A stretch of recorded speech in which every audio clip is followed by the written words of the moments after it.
제 이름 앞에는 늘 덕망 있는 기업가, 고 최 회장의 사모님이라는 수식어가 따라붙었죠. 남편은 젊은 시절부터 맨주먹으로 일으킨 공장이 반석 위에 오르자 저와 외아들 경수에게 세상의 모든 좋은 것을 안겨주었습니다. 저는 돈이 무엇인지 고생이 무엇인지 모르고 살았어요. 제 역할은 그저 남편이 마련해준 안락한 울타리 안에서 경수를 바르고 훌륭하게 키워내는 것뿐이었죠.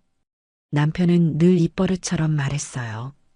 경수가 자신의 뒤를 이어 이 거대한 기업을 더 크게 키워주길 바란다고요. 하지만 경수는 아비의 기대를 따라주지 못했습니다. 경영에는 도무지 흥미를 붙이지 못했고 그저 아버지의 재산을 미천 삼아 편하게 사는 길을 택했죠. 남편이 갑작스럽게 세상을 떠난 후 저는 회사 경영을 전문 경영인에게 맡기고 막대한 유산을 관리하며 조용히 살아왔습니다. 제 유일한 바람은 이제 경수가 좋은 짝을 만나 대를 잇고 그 아이가 할아버지의 유업을 이어주는 것이었어요. 그렇게 아들은 번듯한 집안의 딸이라는 이영지를 며느리로 맞아들였고 저는 제 인생의 마지막 과업마저 끝냈다고 생각했습니다. 이제 정말 손주 재롱이나 보며 남은 생을 평화롭게 보내는 일만 남았다고 믿었죠.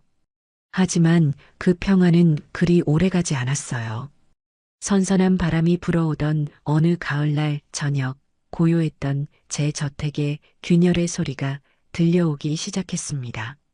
어머니, 저희 왔어요. 현관문이 열리고 아들 내외가 들어섰어요. 평소와 달리 두 사람의 얼굴에는 무거운 그늘이 드리워져 있었죠.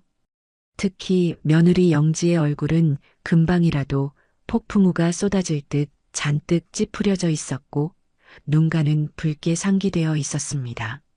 저는 거실 소파에 앉아 차를 마시고 있다가 심상치 않은 분위기를 감지하고 자리에서 일어났어요. 어서 오너라. 무슨 일 있는 게냐? 둘 다 표정이 왜 그래? 제 걱정스러운 물음에 영지는 대답 대신 와락 눈물을 터뜨리며 그 자리에 주저앉아 버렸어요. 아들 경수는 당황한 기색으로 아내의 어깨를 감싸 안으며 어쩔 줄 몰라 했죠. 저는 가슴이 철렁 내려앉았습니다. 젊은 부부 사이에 무슨 큰일이라도 생긴 건가? 혹시 사업에 문제가 생긴 건 아닐까? 온갖 불길한 상상이 꼬리를 물고 이어졌어요. 영지야, 왜 그러는 거니? 경수야, 너가 어서 말을 해보거라. 대체 무슨 일이냐? 제가 다그치자 경수는 깊은 한숨을 내쉬며 힘겹게 입을 열었습니다. 어머니, 저희 이대로는 정말 못 살 것 같아요.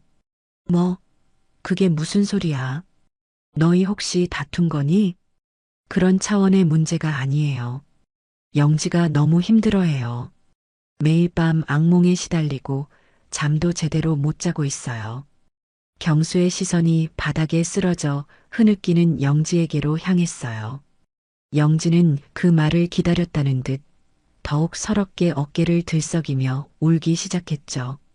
저는 일단 영지를 일으켜 소파에 앉히고 등을 쓸어주며 달랬습니다. 아가, 괜찮다. 일단 진정하고 천천히 말해보렴. 무엇이 너를 이토록 힘들게 하는 거니?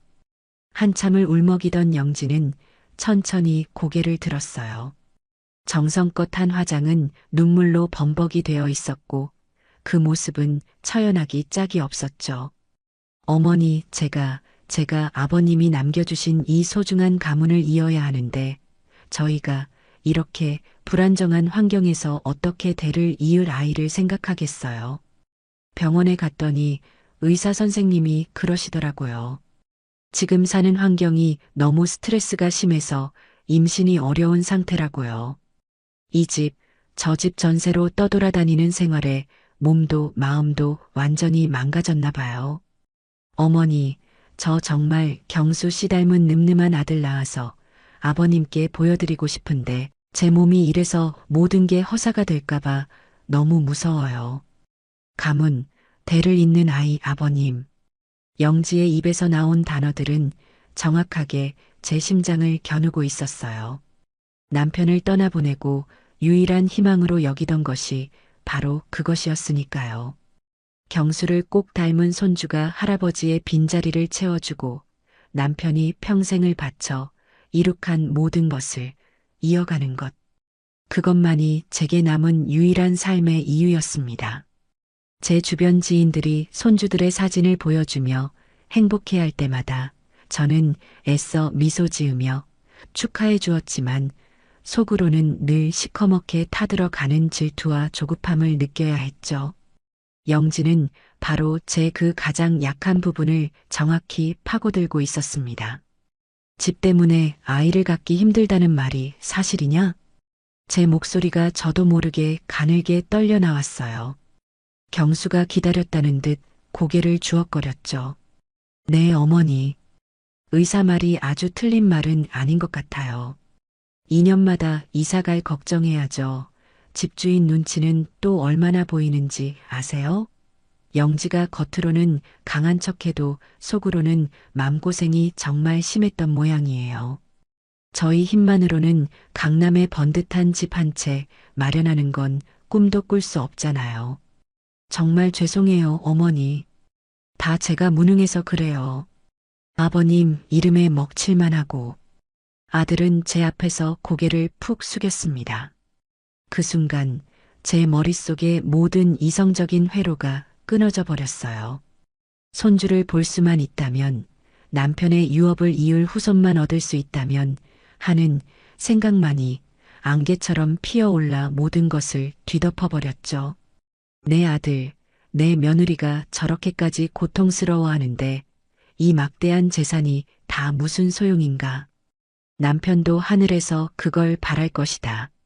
그런 생각마저 들더군요. 일어나거라. 고개 숙이지 마. 너가 뭐가 무능해. 다 이 어미가 미리 챙겨주지 못한 탓이다. 저는 두 사람을 일으켜 세웠습니다.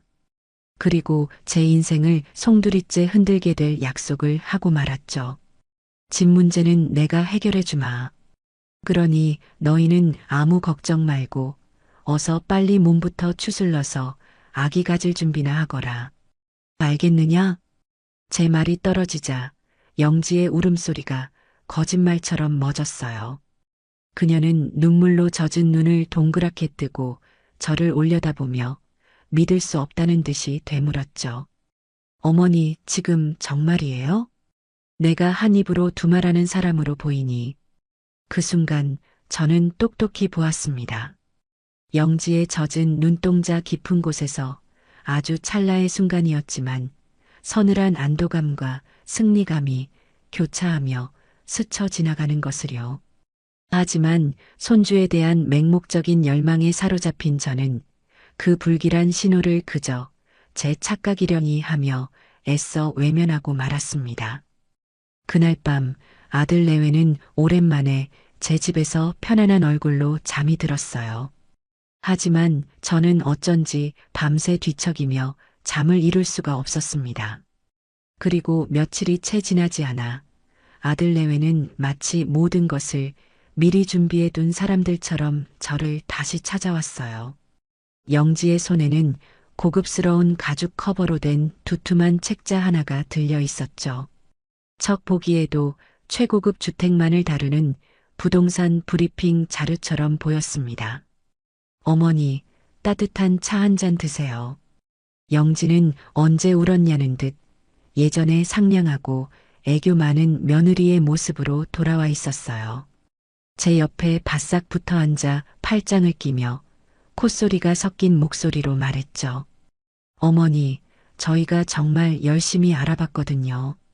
그런데 마침 정말 하늘이 도왔는지 딱 맞는 곳이 나온 거 있죠. 어머니도 한번 보셔야 해요. 영지가 제 앞에 펼쳐 보인 책자에는 제가 지금껏 살아온 저택과는 또 다른 차원의 휘황찬란한 공간들이 담겨 있었어요. 높은 천장과 벽면 전체를 뒤덮은 통유리창, 그 너머로 그림처럼 펼쳐진 한강의 전경. 내부는 최고급 대리석과 희귀한 원목으로 마감되어 있었고 가구 하나하나가 예술작품처럼 보였죠. 마치 외국의 왕족이 사는 궁전의 사진을 보는 듯 했습니다. 여기가 어디인데 이리도 좋으냐? 집이 아니라 무슨 미술관 같구나. 제 순수한 감탄에 영지는 더욱 신이 나서 설명을 이어갔습니다. 강남에서 요즘 제일 주목받는 최고급 주상복합의 펜트하우스예요. 대한민국 0.1%만 사는 곳이라고 생각하시면 돼요. 보안은 말할 것도 없고 입주민만 이용할 수 있는 스카이라운지에 인피니티 풀, 피트니스 센터, 프라이빗 영화관까지 다 갖춰져 있대요. 이런 완벽한 곳에서 살면 무슨 스트레스가 있겠어요? 몸도 마음도 저절로 건강해질 거예요. 그래, 좋아 보이는구나. 그래서 가격이 얼마라고 하더냐? 저는 조심스럽게 물었습니다. 영지는 기다렸다는 듯이 매니큐어를 곱게 칠한 손가락으로 책자의 한 부분을 정확하게 가리켰어요. 그곳에는 제 눈을 의심하게 만드는 현실감 없는 숫자가 선명하게 인쇄되어 있었죠. 50억 원. 남편이 남겨준 유산의 상당 부분을 차지하는 결코 가볍게 움직일 수 없는 거대한 금액이었습니다. 50억? 저도 모르게 튀어나온 제 목소리에 순간 거실의 공기가 싸늘하게 식었습니다. 제 반응에 당황한 경수가 황급히 변명을 늘어놓기 시작했죠. 어머니, 저희도 처음엔 너무 놀랐어요. 그런데 영지 말이 이왕이면 확실하게 좋은 환경을 만들어야 아이한테도 좋다는 거예요. 그리고 이 동네는 절대 가격이 떨어질 일이 없어서 오히려 가장 안전한 투자라고 하더라고요. 투자는 무슨 놈의 투자냐? 지금 너희가 살 집을 구하는 거지. 투기를 하자는 게 아니잖니. 이건 너무 과해. 상식 밖의 금액이다. 제가 단호하게 선을 긋자 영지의 얼굴에서 미소가 순식간에 사라졌습니다. 그녀는 제 팔을 감고 있던 팔짱을 스르르 풀더니 보란 듯이 제게서 한 뼘쯤 몸을 떨어뜨려 앉았어요. 그 미세한 움직임 하나가 저와 그녀 사이에 보이지 않는 벽을 만드는 것 같았죠. 어머니 결국 저희를 못 믿으시는 거였군요. 그런 뜻이 아니잖니. 금액이 너무 크다는 거지. 금액이요? 어머니, 솔직히 이 정도는 돼야 저희도 아버님 이름에 먹칠 안 하고 사는 거죠. 그리고 저희가 언제 어머니 돈을 날름 삼킨다고 했나요? 당연히 집 명의는 어머니 앞으로 해두셔야죠. 저희는 그냥 들어가서 얹혀 사는 것뿐이에요. 오히려 어머니의 소중한 재산을 저희가 안전하게 지켜드리는 셈이라고요. 저희 마음 편하자고 어머니 명의로 하자고 하는 걸 이렇게까지 의심하시면 저희도 정말 서운하고 비참해요. 영지의 목소리는 얼음장처럼 차가웠어요.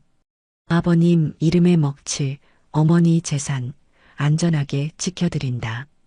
그녀가 뱉어내는 단어 하나하나가 예리한 칼날이 되어 제 심장을 후벼 팠습니다. 마치 제가 아들 내외의 앞길을 가로막는 욕심 많고 속 좁은 늙은이가 된 기분이었죠. 옆에 있던 경수는 아내의 서슬 퍼런 기세에 눌려 안절부절 못하며 제 눈치만 살피고 있었습니다. 영지야, 말이 너무 심하잖아. 어머니가 그런 뜻으로 하신 말씀이 아닌데. 뭐가 심해? 내가 틀린 말이라도 했어? 당신은 좀 가만히 있어봐. 이건 어머니랑 나랑 풀어야 할 문제니까. 영지는 경수의 말을 매몰차게 잘라내버렸어요. 그리고 다시 저를 똑바로 응시하며 최후 통첩을 하듯 말했죠. 어머니, 솔직하게 마지막으로 여쭐게요. 저 이 집 아니면 안 돼요. 아니, 못 살아요. 어머니께서 약속하셨잖아요. 저희 아이 가질 수 있게, 저희 행복하게 살 수 있게 도와주시겠다고. 그런데 이제 와서 이러시면 저희는 어떡하라고요. 그냥 평생 아이 없이 아버님 가문의 대를 끊고 살라는 말씀이세요? 그녀는 또다시 눈시울을 붉혔습니다. 하지만 며칠 전과는 확연히 다른 상대를 굴복시키기 위한 전략적인 눈물이라는 것을 저는 알 수 있었죠. 그 눈물은 동정심을 유발하는 대신 제 목을 죄어오는 차가운 족쇄처럼 느껴졌습니다. 저는 완전히 고립되었어요. 아들은 아내의 편에 서서 침묵하고 있었고 며느리는 가문과 후손이라는 거부할 수 없는 명분을 무기 삼아 저를 압박하고 있었죠. 결국 저는 또 한 번 백기를 들고 말았습니다. 알겠다. 너희들 뜻대로 하거라. 힘없이 새어나온 제 대답에 영지의 얼굴에 스쳐 지나간 안도와 승리감의 미소를 저는 평생 잊을 수 없을 겁니다. 계약 당일 저는 은행의 프라이빗 룸에 앉아 있었습니다. 남편이 살아있을 때도 와본 적 없는 오직 소수의 VIP 고객만을 위한 공간이었죠. 제 맞은편에는 상기된 얼굴의 아들 내외와 부동산 중개인, 그리고 은행의 지점장이 직접 나와 서류들을 펼쳐놓고 있었어요. 저는 그저 그들이 지정해주는 곳에 도장을 찍는 것밖에는 할 일이 없었죠. 사모님, 그럼 이 양도 서류 마지막 장에 서명해 주시면 됩니다. 지점장이 공손하게 내민 서류에는 일금 50억 원 정이라는 제게는 비현실적으로만 느껴지는 숫자가 선명하게 찍혀 있었습니다. 펜을 쥔 손이 잘게 떨려왔어요. 이건 단순한 돈이 아니었죠. 남편의 인생 그 자체였고 제가 지켜내야 할 유산이었습니다. 남편의 피와 땀이 서린 제국의 일부가 이렇게 손쉽게 떨어져 나가려 하고 있었죠. 서명을 하고 묵직한 인감도장을 찍는 순간 제 통장에서 숫자들이 폭포수처럼 빠져나가는 것이 느껴졌습니다. 제 인생의 일부가 남편의 역사가 속절없이 뜯겨나가는 듯한 깊은 상실감이 온몸을 휘감았어요. 하지만 제 옆에 앉은 경수와 영지의 얼굴에는 참을 수 없는 기쁨과 흥분이 가득했습니다. 두 사람은 서로의 손을 마주잡고 마치 꿈이라도 꾸는 듯한 표정으로 감격의 미소를 나누었죠. 그들의 세상 속에는 제가 존재하지 않는 것 같았습니다. 오직 50억짜리 새로운 성의 주인이 되었다는 황홀경만이 펼쳐져 있을 뿐이었죠. 어머니, 정말 감사해요. 이 은혜 평생 잊지 않고 효도하며 살게요. 이제 저희 정말 행복하게 살면서 꼭 예쁜 손주 안겨드릴게요. 영지는 제 손을 잡으며 말했지만 그 목소리는 어딘가 멀게만 느껴졌습니다. 그저 모든 절차가 끝났다는 안도감이 담긴 의례적인 인사처럼 들릴 뿐이었죠. 경수도 옆에서 들뜬 목소리로 거들었어요. 감사합니다, 어머니. 앞으로 저희가 정말 잘하겠습니다. 저는 차마 입을 열 수 없었어요. 그저 기계적으로 고개를 끄덕이는 것으로 대답을 대신했죠. 은행을 나오자 눈부신 가을 햇살이 쏟아져 내렸습니다. 아들 내외는 당장 새로 들어갈 집에 어울리는 가구와 가전을 보러 가야 한다며 신나게 백화점 방향으로 향했습니다. 저는 텅 빈 도로에 덩그러니 홀로 남아 빠르게 멀어지는 두 사람의 뒷모습을 하염없이 바라보았어요. 남편의 유산으로 아들 내외의 미래를 샀다고, 이것이 가문을 위한 최선의 투자였다고 스스로를 다독였습니다. 하지만 제 마음 한구석에서는 스산한 바람이 멈추지 않고 불어왔습니다. 저는 그 불길한 예감의 정체를 애써 무시하며 천근만근 무거운 발걸음을 옮겨 집으로 향했습니다. 그들이 꿈에 그리던 궁전으로 이사한 후 저는 한동안 제 저택에 홀로 남겨졌어요. 당연히 그럴 것이라 생각했죠. 새 집을 정리하고 필요한 물건을 들이고 새로운 환경에 적응하려면 시간이 필요할 테니까요. 저는 그저 묵묵히 그들의 연락을 기다렸습니다. 이제 곧 손주 소식을 들을 수 있을 거라는 그 달콤한 기대감 하나만으로도 하루하루가 행복했죠. 그리고 마침내 이사한 지 한 달쯤 되었을 때 며느리 영지에게서 전화가 걸려왔어요. 목소리는 그 어느 때보다 밝고 활기찼죠. 어머니, 저희 집들이에요. 이번 주 토요일 저녁인데 어머니께서 가장 중요한 손님이시니까 꼭 오셔서 자리를 빛내주셔야 해요. 저는 물론 한달음에 달려가겠다고 약속했습니다. 제 평생의 노력이 담긴, 아니 남편의 유산이 담긴 그 집이 어떻게 꾸며졌을지 궁금하기도 했고, 무엇보다 아들 내외의 행복한 모습을 제 눈으로 직접 확인하고 싶었으니까요. 집들이 당일 저는 며느리가 평소 좋아하던 브랜드의 최고급 식기 세트를 정성껏 포장하고 혹시나 음식이 부족할까 싶어 제가 가장 자신 있는 갈비찜과 잡채를 밤새 만들어 바리바리 챙겨 들고 나섰어요. 내비게이션에 찍힌 주소로 차를 몰아가는 내내 제 입가에서는 미소가 떠나지 않았죠. 하지만 그 화려한 주상복합의 지하 주차장에 들어서는 순간부터 무언가 잘못되었다는 느낌이 들기 시작했어요. 입주민 전용 주차 구역은 이미 값비싼 외제차들로 가득 차 있었고, 저는 경비원의 안내에 따라 방문객용으로 지정된 어둡고 외진 지하 3층 구석에 차를 세워야만 했죠. 끙끙거리며 무거운 음식들을 들고 엘리베이터를 타기 위해 한참을 걸어야 했습니다. 펜트하우스 전용 엘리베이터는 황금빛으로 번쩍이며 저를 꼭대기층으로 실어 올렸어요. 마침내 현관문이 열리고 제 눈앞에 펼쳐진 광경은 입을 다물 수 없을 정도였죠. 집안은 이미 수십 명의 사람들로 북적이고 있었어요. 영지의 말대로 그곳은 집이 아니라 사교클럽이나 호텔 라운지 같았죠. 사람들은 한 손에 샴페인 잔을 들고 서로의 안부를 물으며 우아하게 웃고 떠들고 있었습니다. 그들의 옷차림이나 장신구는 제가 평생 살아오면서 본 것들 중 가장 화려했어요.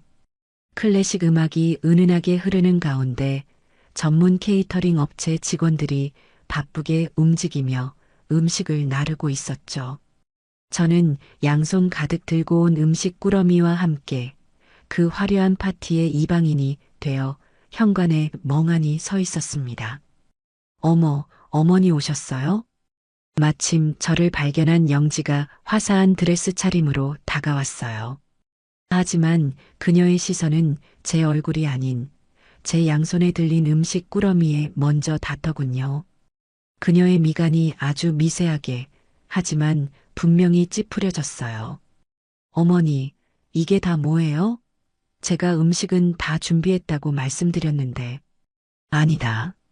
그래도 집들이인데 내가 빈손으로 올 수는 없지 않니? 너희들 좋아하는 갈비찜이랑 잡채 좀 해왔다. 제 말에 영지는 잠시 난처한 표정을 짓더니 이내 미소를 지으며 제 팔을 잡아 끌었어요. 하지만 그녀가 저를 이끈 곳은 파티가 한창인 거실이 아니라 어수선한 주방의 한 구석이었죠. 어머니, 정말 감사한데 지금은 내놓을 자리가 마땅치 않네요. 여기 주방에 잠시 둘게요. 이따가 사람들 가면 저희끼리 먹어요. 그녀는 제 손에서 음식 꾸러미를 받아들어 조리대 구석으로 밀어 넣었어요. 마치 값비싼 그림 옆에 놓인 어울리지 않는 짐을 치우는 듯한 몸짓이었죠. 그리고는 제게 물 한 잔을 건네며 말했어요. 어머니, 주차는 어디에 하셨어요? 입주민 구역은 꽉 찼을 텐데. 아, 지하 3층 방문객 구역에 세웠다. 아, 그러셨구나. 잘하셨어요. 거기가 편하죠. 그럼 어머니, 저는 손님들 좀 챙겨봐야 해서요. 저기 거실에 계시면 제가 나중에 가서 인사시켜 드릴게요. 영지는 그 말을 남기고는 다시 화려한 파티의 안주인으로 돌아갔어요. 저는 주방 한 구석에 덩그러니 남겨졌죠. 제가 밤새 정성껏 만들어 온 음식들은 차가운 조리대 위에서 존재감을 잃어가고 있었습니다. 이따가 우리끼리 먹자는 말은 빈말이라는 걸 저는 이미 알고 있었죠. 잠시 후 아들 경수가 저를 발견하고는 반갑게 다가왔어요. 어머니, 언제 오셨어요? 아이고, 힘드셨죠? 이리 와서 앉으세요. 경수는 저를 거실의 작은 소파로 안내했지만 그곳 역시 낯선 사람들로 가득 차 있어 제가 편히 앉을 자리는 없었어요. 경수는 제게 아는 사람들을 몇 명 소개해 주었지만 그들은 제게 경수 씨 어머님이라며 가볍게 목례를 할 뿐 더 이상의 관심을 보이지 않았죠. 그들의 대화 주제는 주식과 부동산, 해외 골프 여행, 자녀들의 유학 이야기 같은 것들이었어요. 제가 평생 국밥을 팔고 남편의 공장을 지켜보며 살아온 이야기와는 너무나도 다른 세상이었죠. 저는 그곳에서 투명인간이 된 기분이었습니다. 아들은 사업 파트너로 보이는 사람들과 명함을 주고받으며 비즈니스 미소를 짓고 있었고, 며느리는 사교계의 여왕처럼 사람들 사이를 오가며 대화를 주도하고 있었죠. 그 누구도 제게 따뜻한 말 한마디 건네지 않았어요. 저는 마치 아들 내외가 차린 화려한 잔치상에 어울리지 않는 낡고 오래된 그릇이 된 것만 같았습니다. 1시간이 지났을까 저는 더 이상 그 자리에 앉아 있을 수가 없었어요. 조용히 일어나 아들에게 다가가 말했죠. 경수야, 엄마는 이제 그만 가봐야겠다. 네, 벌써요, 어머니? 저녁 식사도 안 하시고. 아니다, 속이 좀 더부룩해서. 너희들 재미있게 놀아라. 집 정말 좋구나. 저는 애써 웃으며 말했어요. 경수는 잠시 미안한 표정을 짓는가 싶더니 이내 다시 손님들에게로 고개를 돌렸죠. 조심히 들어가세요, 어머니. 제가 끝나고 전화드릴게요. 그렇게 저는 제 아들의 집들이에서 음식 한 점 맛보지 못하고 쫓겨나듯 빠져나왔습니다. 엘리베이터 문이 닫히는 순간까지 며느리 영지는 제게 눈길 한 번 주지 않았어요. 텅 빈 지하 3층 주차장에서 차에 올라 시동을 걸었을 때 저도 모르게 눈물이 핑 돌더군요. 그날 밤 경수에게서는 전화가 오지 않았습니다. 그 집들이 이후로 아들 내외와의 연락은 눈에 띄게 줄어들기 시작했어요. 제가 먼저 전화를 걸지 않으면 일주일이고 열흘이고 아무 소식이 없는 날들이 이어졌죠. 전화를 걸어도 그들의 반응은 늘 한결같았습니다. 여보세요? 엄마. 웬일이야? 수화기 너머로 들려오는 아들의 목소리는 늘 무언가에 쫓기는 사람처럼 바쁘고 건조했어요. 별일은 아니고 그냥 밥은 먹고 다니나 궁금해서 전화했지. 아, 그럼. 나 지금 회의 들어가야 해서. 이따가 내가 전화할게. 하지만 아들이 말한 이따가는 결코 오지 않았습니다. 며느리 영지에게 전화를 거는 것은 더 큰 용기가 필요한 일이었죠. 그녀는 노골적으로 귀찮다는 티를 냈으니까요. 어머니, 안녕하세요. 무슨 일 있으세요? 아가, 잘 지내니? 몸은 좀 어떻고? 좋은 소식은 아직 없는 게냐? 손주 이야기를 꺼낼 때마다 영지의 목소리는 한 톤 차가워졌어요. 어머니, 그런 건 하늘이 정해주시는 거예요. 저희도 노력하고 있으니까 너무 재촉하지 마세요. 그런 전화가 오히려 저한테는 스트레스인 거 아세요? 저 지금 고객이랑 미팅 중이라서요. 용건 있으시면 문자로 남겨주세요. 딸깍하고 전화가 끊어지고 나면 제 손에는 차가운 수화기와 함께 깊은 허탈감만이 남았습니다. 그들이 말하는 회의와 미팅이 전부 사실일 수도 있겠죠. 젊은 사람들이니 얼마나 바쁘겠어요. 하지만 일주일에 단 한 번, 아니 2주에 한 번이라도 진심 어린 안부 전화 한 통 해주는 게 그렇게 어려운 일일까요? 50억짜리 집을 사주기 전에는 주말마다 찾아와 제 어깨를 주무르며 살갑게 굴던 그들이었는데 말이죠. 저는 점점 더 외로워졌습니다. 넓은 저택에 홀로 남아 창밖을 바라보는 시간이 길어졌어요. 아들 내외가 이사 가기 전에는 텅 비어 있던 주말 식탁이 이제는 너무나도 크고 공허하게 느껴졌죠. 저는 그들이 좋아하던 반찬들을 만들어 놓고 하염없이 기다리기도 했습니다. 혹시라도 예고 없이 찾아오지 않을까 하는 헛된 기대감 때문이었죠. 하지만 음식은 늘 제 차지였고 며칠이 지나면 결국 음식물 쓰레기통으로 향해야만 했습니다. 그러던 어느 날 남편의 기일이 다가왔어요. 저는 남편이 떠난 후 단 한 번도 기일을 허투루 보낸 적이 없었습니다. 남편이 생전에 좋아하던 음식들을 정성껏 준비해서 조용히 그를 추억하는 것이 저만의 방식이었죠. 결혼 후에는 경수와 영지도 늘 함께 했습니다. 저는 당연히 올해도 그럴 것이라 생각했어요. 기일 이틀 전 저는 아들 내외에게 함께 식사하며 아버지를 기리자고 말하기 위해 전화를 걸었습니다. 하지만 수화기 너머에서는 뜻밖의 목소리가 들려왔어요. 고객이 전화를 받을 수 없어 음성 사서함으로 연결됩니다. 삐 소리 후 음성을 남겨주세요. 자동 응답 메시지였죠. 저는 혹시나 하는 마음에 영지에게도 전화를 걸었지만 결과는 마찬가지였습니다. 저는 그들이 그저 바빠서 전화를 받지 못하는 것이라 생각했어요. 내일 다시 걸어보면 되겠지 하고 대수롭지 않게 넘겼죠. 그리고 다음 날 기일 하루 전이었어요. 저는 아침부터 시장에 가서 남편이 좋아하던 신선한 재료들을 사와 음식을 준비하기 시작했습니다. 육수를 내고 나물을 무치고 전을 부치면서도 틈틈이 아들 내외에게 전화를 걸었죠. 하지만 여전히 전화기는 꺼져 있다는 안내만 반복될 뿐이었습니다. 제 마음속에 조금씩 불안감이 싹트기 시작했어요. 마침내 기일 당일 아침이 밝았습니다. 저는 밤새 준비한 음식들을 상에 차려놓고 마지막으로 희망을 걸며 아들에게 전화를 걸었어요. 그런데 놀랍게도 이번에는 신호가 가더군요.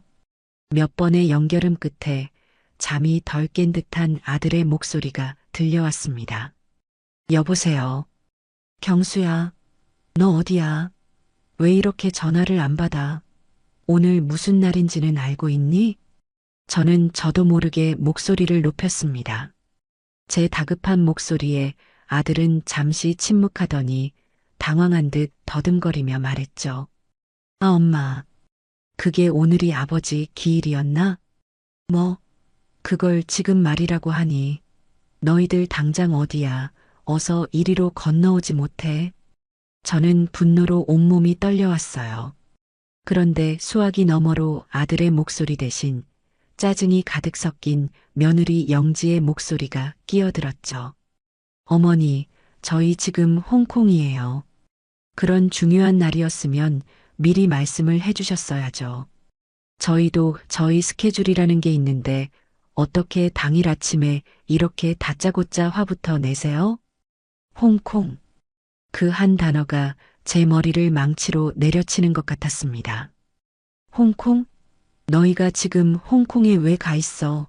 아버지 기일인 걸 몰랐다는 게 말이 되니? 어머, 저희가 세상 모든 기념일을 어떻게 다 기억해요? 그리고 경수 씨 중요한 비즈니스 미팅 때문에 온 거예요. 어머니는 아들 앞길이 잘 풀리는 것보다 제사상 차리는 게 더 중요하신가 봐요. 영지의 목소리에는 일말의 미안함도 담겨 있지 않았어요. 오히려 모든 것이 제 탓이라는 듯 저를 나무라고 있었죠. 저는 기가 막혀서 아무 말도 할 수가 없었습니다. 수화기 너머로 영지가 경수에게 말하는 소리가 들려왔어요. 당신은 빠져 있어. 내가 말할 테니. 하여튼 마마보이는 알아줘야 한다니까. 그 순간 저는 전화기를 붙들고 있는 것조차 무의미하다는 것을 깨달았습니다. 알겠다. 너희들 중요한 비즈니스 잘 보고 오너라. 저는 힘없이 말하고 전화를 끊었습니다. 거실에는 남편의 영정사진과 김이 모락모락 나는 음식들이 가득한 제사상이 차려져 있었죠. 저는 그 앞에 홀로 주저앉아 하염없이 눈물만 흘렸습니다. 50억짜리 집을 사주면 아들 내외가 행복해지고 그러면 예쁜 손주도 생길 거라고 믿었던 제 자신이 너무나도 어리석게 느껴졌습니다. 그들은 제게서 가장 소중한 것을 빼앗아간 뒤 너무나도 멀리 떠나버린 것 같았습니다. 그날 저는 깨달았죠. 이것은 단순한 소홀함이 아니라 명백한 기만이라는 것을요. 남편의 기일 사건 이후 제 마음속에는 차가운 의심의 씨앗이 뿌려졌어요. 그들은 정말 그렇게 바쁜 걸까요? 중요한 비즈니스 미팅이라는 핑계 뒤에 다른 무언가가 숨겨져 있는 것은 아닐까요? 저는 더 이상 그들의 말을 곧이곧대로 믿을 수가 없었죠. 하지만 섣불리 행동하고 싶지는 않았습니다. 만약 제 의심이 사실이 아니라면 저 혼자 속 좁은 시어머니가 되어 아들 내외와의 관계만 더 악화시킬 뿐이니까요. 저는 조용히 그리고 신중하게 진실을 파헤쳐 보기로 마음먹었습니다. 가장 먼저 떠오른 사람은 제 오랜 친구인 박 여사였어요. 그녀는 우연하게도 아들 내외가 사는 그 주상복합의 바로 옆동에 살고 있었죠. 저는 혹시나 하는 마음에 박 여사에게 전화를 걸어 가볍게 안부를 물었습니다. 한참 동안 날씨 이야기, 건강 이야기를 나누다가 저는 아주 조심스럽게 본론을 꺼냈어요. 참, 박 여사. 우리 경순애가 그쪽으로 이사 간 거 알지? 혹시 오며 가며 마주친 적이라도 있나 해서. 제 질문에 박 여사는 잠시 머뭇거리는 듯 했어요. 수화기 너머로 잠시 침묵이 흘렀죠. 그 짧은 순간이 제게는 영원처럼 길게 느껴졌습니다. 아, 현자야. 내가 이런 말을 해도 될지 모르겠는데. 박 여사는 아주 조심스럽게 입을 열었어요. 너희 애들 집에서 자주 파티 같은 걸 여는 모양이더라. 그것도 아주 시끄럽게 말이야. 얼마 전에는 밤늦게까지 음악 소리가 너무 커서 관리사무소에 민원이 들어갔다는 소문도 들리고 이상하게 우리나라 사람들보다는 외국인들이 더 많이 드나드는 것 같기도 하고 젊은 애들이라 그런지 아주 활기차게 사는 것 같아 보이긴 하더라만. 친구는 저를 배려해서 활기차게라는 표현을 썼지만 그 말 속에 담긴 진짜 의미를 제가 모를 리 없었죠. 제 가슴이 쿵하고 내려앉았습니다. 중요한 비즈니스로 바쁘다던 그들이 밤마다 시끄러운 파티를 열고 있다니요. 제 의심이 조금씩 확신으로 변하기 시작했습니다. 저는 직접 확인을 해봐야겠다고 결심했어요.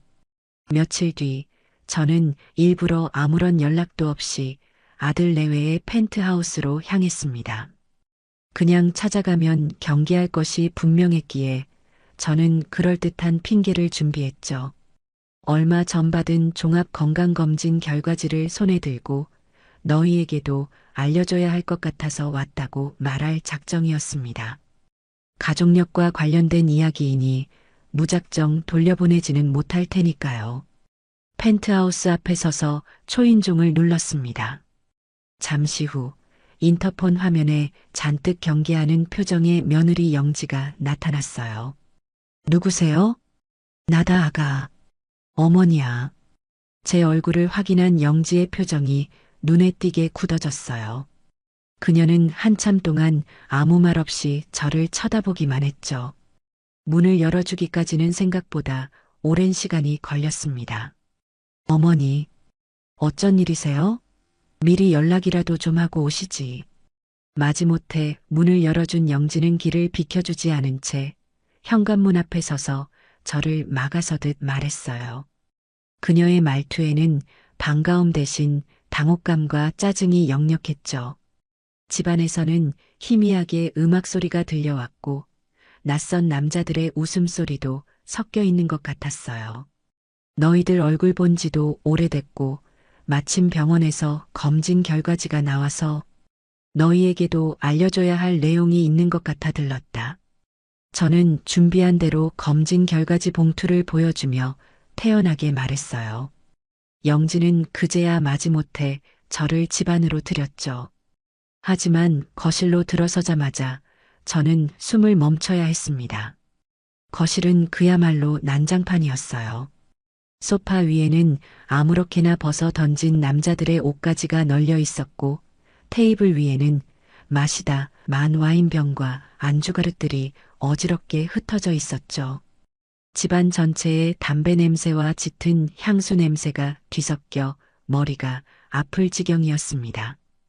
그리고 소파에는 처음 보는 젊은 외국인 남자 2명이 속옷바람으로 앉아 저를 낯설게 쳐다보고 있었어요. 저 사람들은 누구니? 제가 묻자 영지는 당황한 기색을 감추지 못하고 황급히 변명했어요.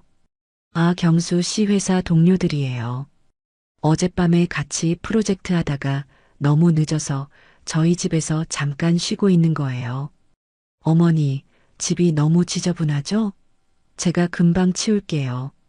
영지는 허둥지둥 옷가지를 주워 담고 와인병을 치우기 시작했어요.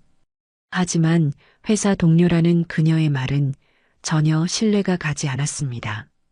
프로젝트를 하던 사람들이 왜 속옷 차림으로 거실에 널브러져 있으며 집안은 왜 이렇게 지독한 냄새로 가득한 걸까요?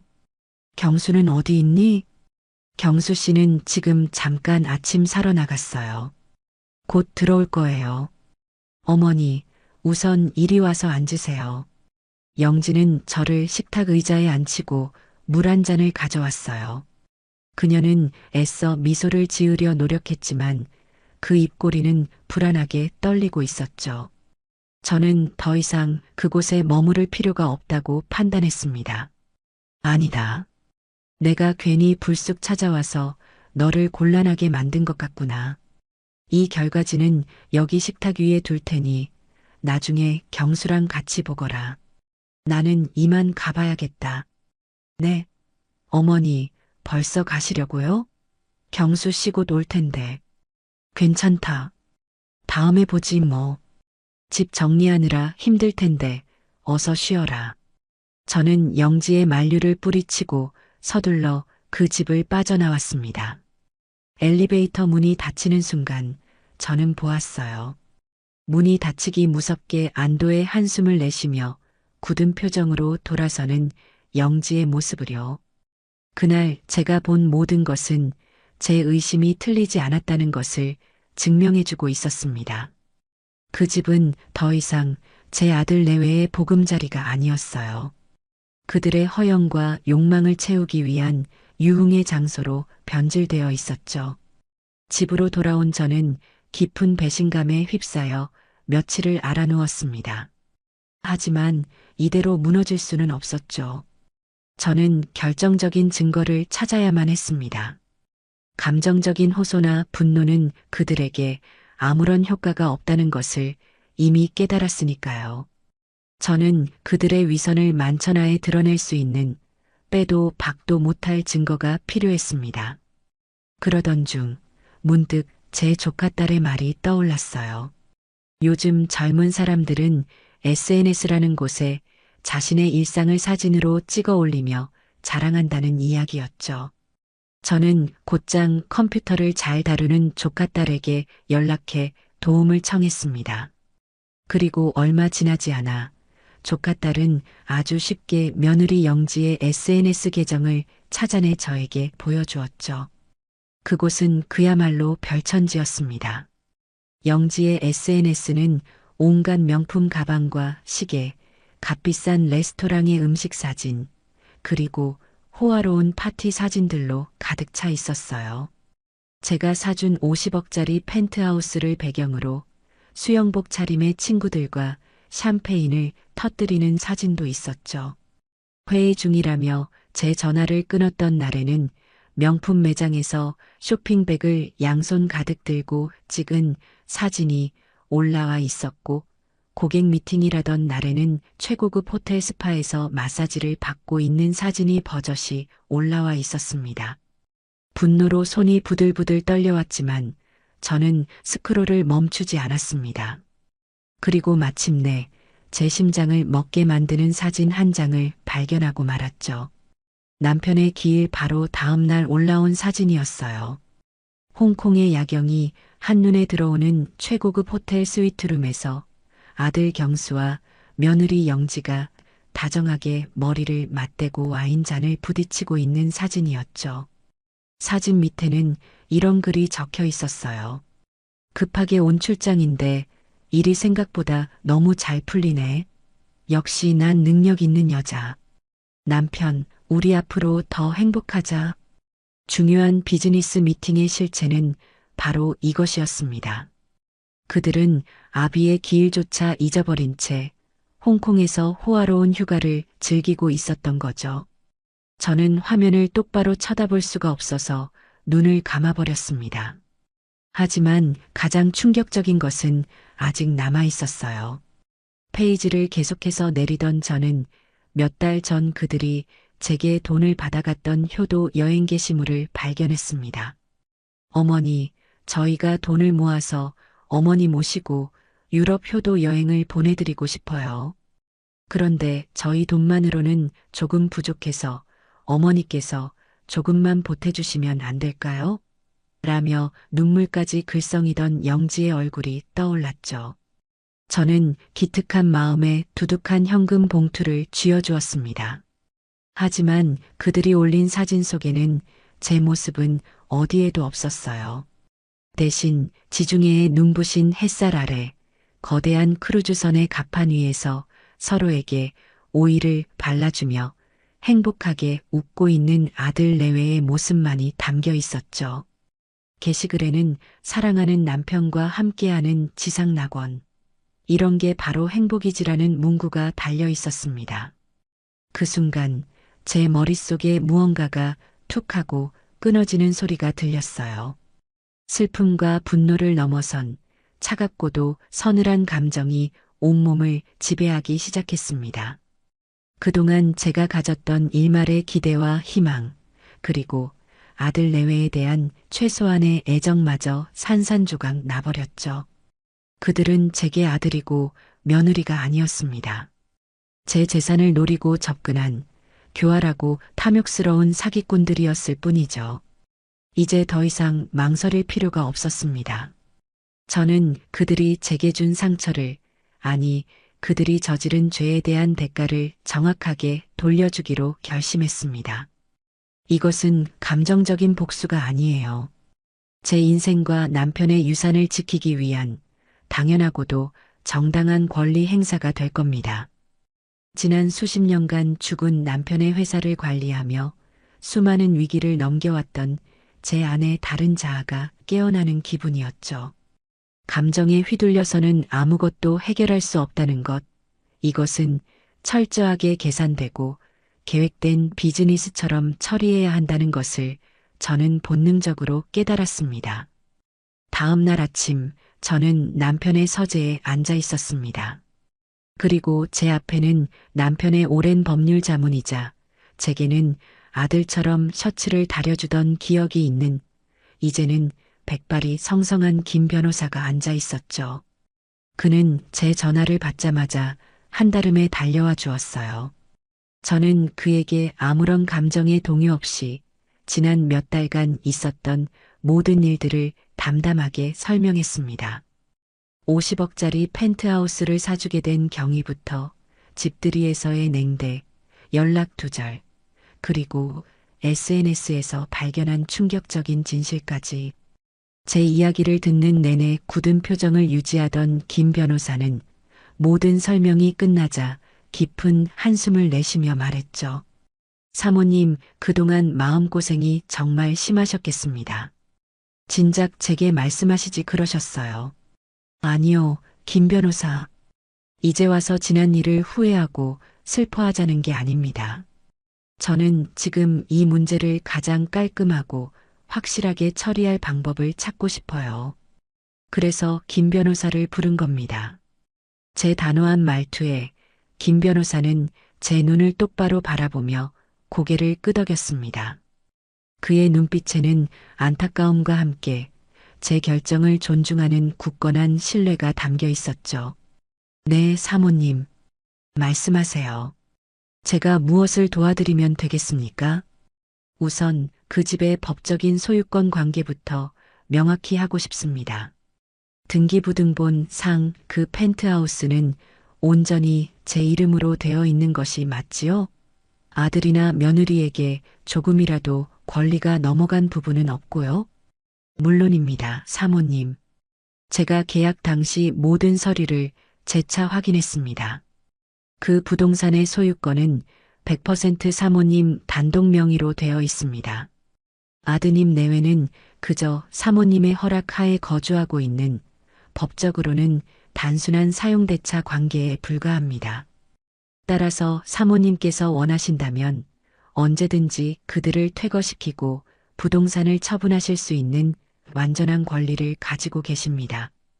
김 변호사의 명확한 답변을 듣고 나자 제 마음은 더욱 확고해졌습니다. 저는 제가 쥐고 있는 가장 강력한 패를 다시 한번 확인한 셈이었죠. 좋습니다. 그럼 제가 지금부터 하려는 일에 대해 법적으로 발생할 수 있는 문제점은 없는지 검토해 주십시오. 저는 그 집을 팔 생각입니다.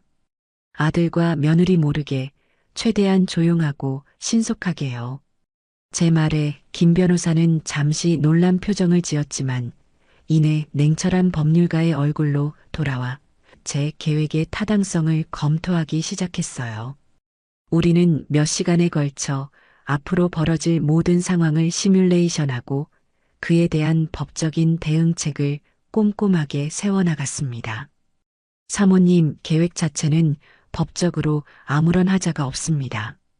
소유주가 자신의 재산을 처분하는 것은 지극히 당연한 권리니까요. 다만 아드님 내외가 점유하고 있는 상태에서 매각을 진행할 경우 나중에 명도소송 등으로 일이 시끄러워질 가능성을 배제할 수는 없습니다. 가장 좋은 방법은 그들이 자발적으로 집을 비운 상태에서 모든 절차를 마무리하는 것입니다. 그 점에 대해서는 저도 생각이 있습니다. 그 아이들 조만간 긴 여행을 떠날 계획인 것 같더군요. 저는 며느리의 SNS에서 보았던 한 달간의 꿈 같은 유럽 여행 계획을 김 변호사에게 이야기해 주었어요. 우리의 계획을 실행에 옮길 완벽한 기회가 스스로 찾아와 준 셈이었죠. 김 변호사와 저는 그들의 출국 날짜를 디데이로 잡고 그날부터 시작될 모든 일들을 시간대별로 정리하며 치밀한 작전 계획을 세웠습니다. 감정적인 복수심에 불타는 악인처럼 보이지 않도록 모든 과정은 합법적이고 이성적인 절차에 따라 진행되어야만 했죠. 이것은 분노의 표출이 아니라 잘못된 투자를 회수하고 제 자산을 올바른 곳에 재배치하는 자산 관리의 과정이라고 저는 스스로에게 되뇌었습니다. 계획을 세우고 나니 제 마음은 놀랍도록 평온해졌어요. 더 이상 아들 내외의 전화나 메시지를 기다리며 전전긍긍하지 않았죠. 오히려 저는 아무것도 모른다는 듯 평소보다 더 인자한 어머니의 모습을 연기하기 시작했습니다. 그들의 위선에 똑같은 위선으로 대응해 주는 것, 그것이 제가 그들에게 베푸는 마지막 자비였으니까요. 며칠 뒤 며느리에게서 전화가 왔어요. 유럽 여행을 가기 전에 용돈이라도 받을 심산이었겠죠. 어머니, 저희 다음 주에 유럽으로 한 달 정도 여행 가요. 가기 전에 어머니 얼굴 뵙고 인사드리려고요.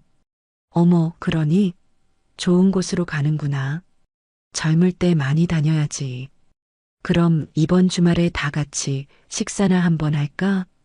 저는 아무것도 모르는 사람처럼 반갑게 대답했습니다.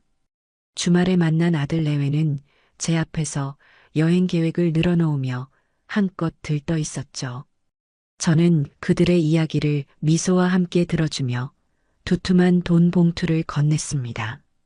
가서 맛있는 것도 많이 사 먹고 좋은 구경도 하고 오너라. 이게 내가 너희에게 주는 마지막 선물이 될 게다. 물론 마지막 말은 마음속으로만 삼켰죠. 아들과 며느리는 돈 봉투의 두께에 한박 웃음을 지으며 제게 감사 인사를 연발했습니다. 그들의 눈에는 저에 대한 고마움이 아니라 오직 돈에 대한 탐욕만이 번들거리고 있었어요. 저는 그 추악한 욕망을 똑똑히 바라보며 제 결심이 얼마나 올바른 것이었는지를 다시 한번 확인했습니다. 그리고 마침내 결전의 날이 다가왔어요. 며느리는 보란 듯이 SNS에 드디어 떠나요. 한 달간 저 찾지 마세요라는 글과 함께 공항 라운지에서 샴페인을 들고 찍은 사진을 올렸습니다. 저는 그 게시물을 확인하고 나서야 비로소 움직이기 시작했죠. 모든 것은 계획대로 진행될 겁니다. 그들이 한 달간의 달콤한 꿈에 빠져 있는 동안 그들의 발밑에 있던 견고한 성은 소리 소문 없이 사라지게 될 테니까요. 저는 김 변호사에게 전화를 걸어 작전 개시를 알리는 짧고 단호한 한마디를 전했습니다. 김 변호사, 시작합시다. 그날 이후 저는 더 이상 과거에 얽매여 눈물 찢는 나약한 늙은이가 아니었습니다. 제 인생의 운전대를 되찾아온 단단하고 현명한 정연자로 다시 태어난 것이죠. 그들이 유럽의 고성에서 허황된 꿈을 꾸고 있을 때 저는 제 인생의 성을 다시 쌓아 올리기 위한 첫 번째 벽돌을 조용히 그리고 힘차게 쌓아 올리고 있었습니다. 그 벽돌에는 후회나 미련 같은 감정의 시멘트 대신 결단과 지혜라는 차가운 강철만이 단단하게 박혀 있었죠. 폭풍우가 몰려오기 전에 고요함, 그것이 바로 제 새로운 시작을 알리는 서곡이었습니다. 아들 내외가 유럽의 허영 속으로 떠나간 바로 다음 날 아침, 저는 제가 가진 옷 중에서 가장 단정하고 기품 있는 정장을 꺼내 입었습니다. 슬픔과 분노로 지새우던 지난밤들의 저는 더 이상 없었죠. 거울 앞에 선 제 모습은 마치 수십 년 전 남편과 함께 중요한 계약을 앞두고 있던 젊은 시절의 저를 보는 듯했습니다. 제 눈빛은 차갑게 빛나고 있었고 입가는 굳건하게 닫혀 있었죠. 오늘은 제 인생의 가장 중요한 거래가 시작되는 날이니까요. 제가 향한 곳은 김 변호사가 소개해준 국내 VVIP들의 자산만을 전문적으로 취급하는 부동산 중개법인이었습니다. 번화가의 화려한 빌딩 숲 사이에서도 고풍스러운 외관을 자랑하는 그곳은 아무나 드나들 수 없는 곳이라는 위압감을 풍기고 있었죠. 입구에서부터 직원의 안내를 받아 안쪽의 상담실로 들어서자 중후한 인상의 대표 중개인이 저를 정중하게 맞이했습니다. 김 변호사를 통해 이미 이야기는 모두 전해 들은 듯 보였어요. 사모님 오시느라 고생 많으셨습니다. 말씀은 모두 전해 들었습니다. 그래요. 그럼 긴 말할 필요는 없겠군요. 제가 원하는 건 세 가지입니다. 첫째, 신속할 것. 둘째, 완벽한 비밀을 보장할 것. 그리고 마지막으로 모든 구매 희망자는 제가 직접 만나본 후에 최종 결정할 것입니다. 제 단호한 조건 제시에 대표는 잠시 제 눈을 빤히 쳐다보더니 이내 신뢰감 있는 미소와 함께 고개를 끄덕였습니다. 물론입니다, 사모님. 저희 법인의 존재 이유가 바로 그것입니다. 사모님의 소중한 자산을 가장 안전하고 가치 있게 지켜드리는 것. 이미 저희 VVIP 리스트 중에서 해당 펜트하우스에 관심을 보일 만한 분들을 몇 분 선정해 두었습니다. 사모님께서 원하시는 시간에 맞춰 조용히 집을 둘러볼 수 있도록 조치하겠습니다. 모든 것은 일사천리로 진행되었습니다. 그들은 제가 생각했던 것 이상으로 유능하고 신속했죠. 바로 그날 오후부터 구매 희망자들이 약속된 시간에 맞춰 펜트하우스를 방문하기 시작했습니다. 저는 미리 관리사무소에 이야기를 해두고 제가 직접 그들을 맞이했죠. 아들 내외가 어지럽혀 놓은 집은 제가 부른 청소 전문 업체 직원들이 몇 시간에 걸쳐 완벽하게 정리해 둔 상태였습니다. 마치 아무도 살지 않았던 모델하우스처럼 집은 차갑고 정적인 아름다움을 뽐내고 있었죠. 첫 번째로 찾아온 사람은 젊은 나이에 IT 사업으로 큰 돈을 벌었다는 청년이었습니다. 그는 명품으로 휘감은 채 거들먹거리며 집 안으로 들어서더니 대뜸 손가락으로 거실 벽을 가리키며 말했죠. 구조는 나쁘지 않은데 인테리어가 좀 올드하네. 이쪽 벽은 다 허물고 통유리로 바꿀 수 있나? 그리고 저쪽 방은 터서 스크린 골프장으로 만들면 딱 좋겠는데. 그는 집의 가치나 본질에는 아무런 관심이 없어 보였어요. 오직 자신의 부를 과시하기 위한 장식품 정도로 여기는 듯했죠. 저는 아무 말 없이 미소만 지으며 그를 배웅했습니다. 그리고 곧바로 대표에게 전화를 걸어 말했죠. 이 사람은 아닙니다. 두 번째 방문객은 중년의 사업가 부부였습니다. 그들은 집을 꼼꼼하게 둘러보며 자재 하나하나의 품질을 따지고 한강 조망의 가치를 돈으로 환산하는데 여념이 없었죠. 그들의 대화는 온통 이 집을 어떻게 되팔아 더 큰 차익을 남길 수 있을까에 대한 이야기뿐이었습니다. 저는 그들에게서 제 아들과 며느리의 그림자를 보았어요. 집을 사랑하고 아끼는 공간이 아닌 탐욕을 채우기 위한 수단으로만 여기는 그 차가운 눈빛을요. 그들 역시 제 선택지에서 조용히 지워졌습니다. 몇몇 사람이 더 다녀갔지만 제 마음을 움직이는 사람은 나타나지 않았어요.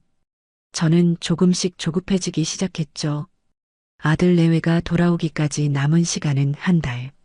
그 안에 모든 것을 끝내야만 했습니다. 바로 그때 대표에게서 한 통의 전화가 걸려왔어요.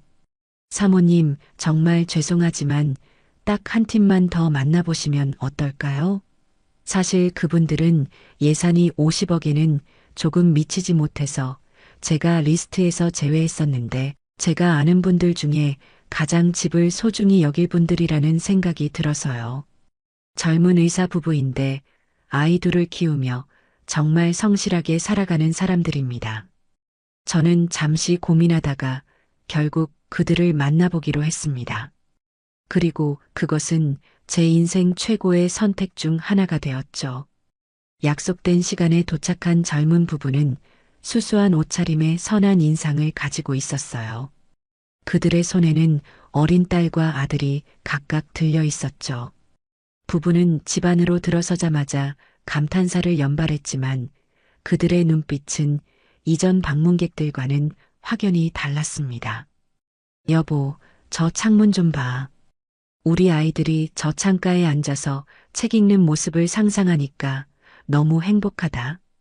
아내 되는 분이 남편의 팔을 잡으며 속삭였어요.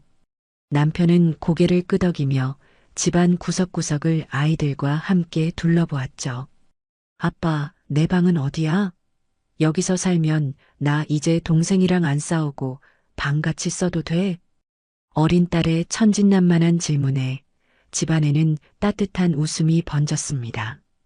그들은 제게 다가와 정중하게 인사를 건넸어요. 사모님, 정말 그림 같은 집이네요. 사실 저희 형편에는 조금 무리인 줄 알면서도 아이들에게 안정되고 좋은 환경을 만들어주고 싶은 마음에 용기를 내서 찾아왔습니다. 혹시라도 저희가 이 집에 살게 된다면 정말 소중하게 아끼고 가꾸며 살겠습니다.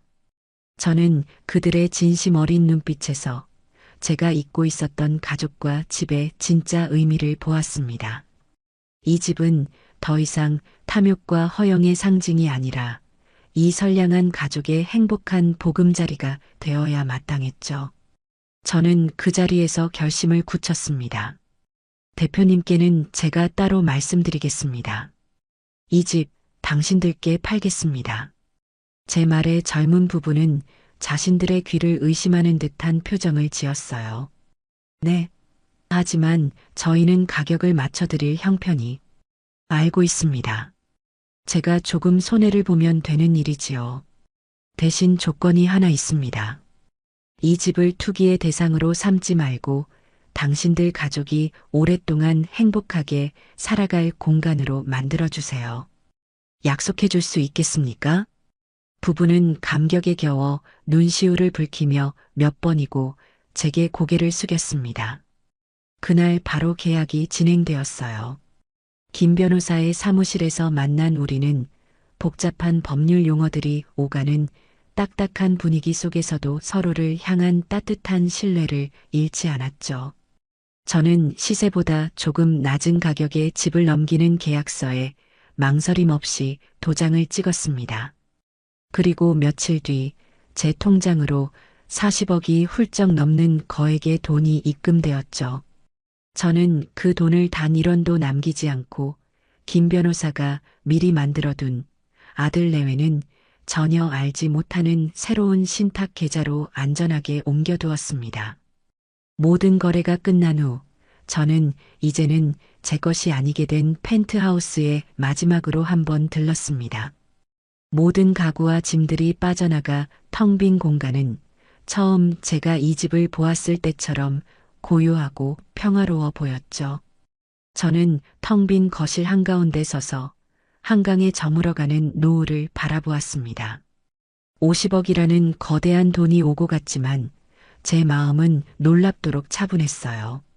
이것은 손해가 아니었습니다. 잘못된 곳에 흘러들어가 썩어가던 물기를 올바른 곳으로 돌려놓은 것뿐이니까요. 이제 곧 이 집은 새로운 주인들의 웃음소리로 가득 차게 될 겁니다. 저는 비로소 무겁게 저를 짓누르던 과거의 멍에를 벗어 던지고 새로운 시작을 할 준비를 마친 것이었죠. 제가 한국에서 낡은 과거를 정리하고 새로운 미래를 설계하는 동안 아들 내외는 유럽의 낭만이라는 허상 속에서 현실을 잊은 채 살고 있었어요. 며느리 영지의 SNS는 매일같이 새로운 사치와 향락의 증거들로 업데이트되었죠. 저는 일부러 그 계정을 차단하지 않았습니다.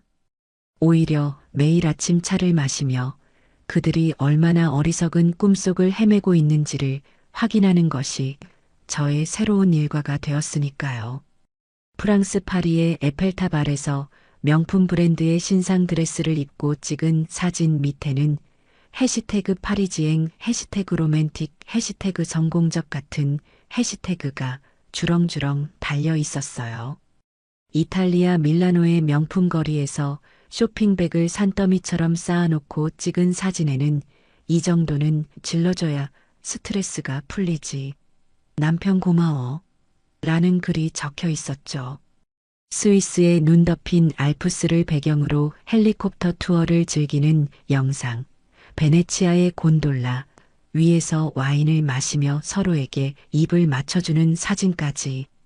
그들의 한 달은 마치 세상의 모든 부와 행복을 독차지한 사람들처럼 보였습니다. 하지만 그 화려한 사진들 속에서 제 눈에 들어온 것은 단 하나뿐이었어요. 그들의 그 어떤 게시물에도 어머니라는 단어는 단 한 번도 등장하지 않았다는 사실이었죠. 그들은 제 돈으로 그 모든 것을 누리면서도 제 존재는 까맣게 잊어버린 듯 했습니다. 아니, 잊어버린 게 아니겠죠. 처음부터 그들의 안중에는 제가 없었던 겁니다. 저는 그들의 게시물에 좋아요 한번 누르지 않고 그저 묵묵히 모든 것을 제 눈과 마음에 담아두었습니다. 그것들은 앞으로 벌어질 모든 일들에 대한 가장 확실하고도 명백한 증거가 되어줄 테니까요. 그들이 유럽의 절반을 돌아다닐 무렵 저는 제 계획의 두 번째 단계를 실행에 옮겼습니다. 바로 펜트하우스에 남아있는 그들의 짐을 처리하는 일이었죠. 저는 김 변호사를 통해 가장 신뢰할 수 있고 입이 무거운 이사업체를 소개받았습니다. 그리고 주말 아침 건장한 직원들이 조용히 펜트하우스를 찾아왔죠. 사모님, 모든 물건을 하나도 빠짐없이 포장해서 지정하신 창고로 옮겨드리면 되는 거지요? 네, 부탁합니다. 그리고 파손되기 쉬운 물건들이 많으니 각별히 신경 써주세요. 나중에 딴소리가 나오면 곤란하니까요. 제 말에 작업 반장은 고개를 숙이며 완벽한 일 처리를 약속했습니다. 이사가 시작되자 저는 다시 한번 경악을 금치 못했어요. 집안에서 나오는 짐의 양이 상상을 초월했기 때문이죠. 가장 먼저 저를 압도한 것은 며느리 영지의 드레스룸이었습니다. 수백 벌의 옷들은 물론이고 수십 개의 명품 가방들은 포장조차 뜯지 않은 새 것들도 수두룩했죠. 신발장에는 수백 켤레의 구두들이 마치 전시품처럼 진열되어 있었고 화장대 서랍을 열자 백화점 명품관을 통째로 옮겨놓은 듯한 화장품들이 쏟아져 나왔습니다. 아들 경수의 방도 만만치 않았어요. 값비싼 시계 컬렉션과 한정판 운동화들, 그리고 취미로 모은다는 고가의 피규어들이 방 한쪽 벽면을 가득 채우고 있었죠. 거실의 와인셀러 안에는 제가 이름도 모르는 값비싼 와인들이 수십 병이나 잠들어 있었고, 주방에는 한 번도 사용한 적 없는 듯한 최고급 주방용품들이 상자째 쌓여 있었습니다. 그들은 마치 이 집을 자신들의 욕망을 채우기 위한 거대한 창고처럼 사용하고 있었던 거예요. 이 모든 것을 사는데 들어갔을 돈을 생각하니 헛웃음이 절로 나왔습니다. 이사업체 직원들은 혀를 내두르며 짐을 날랐습니다. 아침 일찍 시작된 작업은 해가 저물고 나서야 겨우 끝이 났죠. 5톤 트럭 2대를 가득 채우고도 모자랄 정도의 엄청난 양이었습니다. 그 모든 짐은 제가 미리 계약해둔 경기도 외곽의 대형 창고로 안전하게 옮겨졌어요. 저는 창고에 도착해서 직원들이 짐을 차곡차곡 쌓아두는 것을 제 눈으로 직접 확인했습니다. 습도와 온도가 자동으로 조절되는 최신식 보관 창고였죠. 저는 그들의 소중한 재산이 조금도 손상되지 않도록 최선의 배려를 해준 셈입니다. 창고 임대 계약서에 서명을 하고 첫 달치 임대료를 지불한 후 저는 굳게 닫힌 창고의 철문을 뒤로 하고 발걸음을 옮겼습니다. 이제 제 역할은 거의 끝이 난 셈이었죠. 시간은 쏜살같이 흘러갔습니다. 유럽에서의 꿈 같은 한 달이 끝나갈 무렵 영지의 SNS에 마지막 게시물이 올라왔어요. 인천공항으로 향하는 비행기 티켓 사진과 함께였죠. 꿈 같았던 한 달, 이제 안녕. 그리운 우리 집으로 돌아갈 시간. 역시 집이 최고야. 저는 그 게시물을 확인하고 조용히 스마트폰의 전원을 껐습니다. 태풍이 몰려오기 직전의 고요함. 세상은 이토록 평화로운데 잠시 후 제 아들 내외의 세상은 뿌리부터 뒤흔들리게 되겠죠. 저는 일부러 그들의 도착 시간에 맞춰 전화를 걸거나 마중을 나가지 않았습니다. 최고의 선물은, 그리고 최악의 절망은 가장 예상치 못한 순간에 스스로 찾아오는 법이니까요. 저는 거실 창가에 앉아 제가 가장 아끼는 난초에 물을 주며 조용히 그들의 연락을 기다렸습니다. 이제 곧 길고 길었던 연극의 마지막 막이 오를 시간이었습니다. 인천공항에 도착한 아들 내외의 모습은 피곤함 속에서도 만족감으로 가득 차 있었어요. 그들의 양손에는 유럽의 각 도시에서 긁어모은 명품 쇼핑백들이 주렁주렁 들려 있었고 수십 개의 여행 가방은 공항 카트 위에서 위태롭게 산을 이루고 있었죠.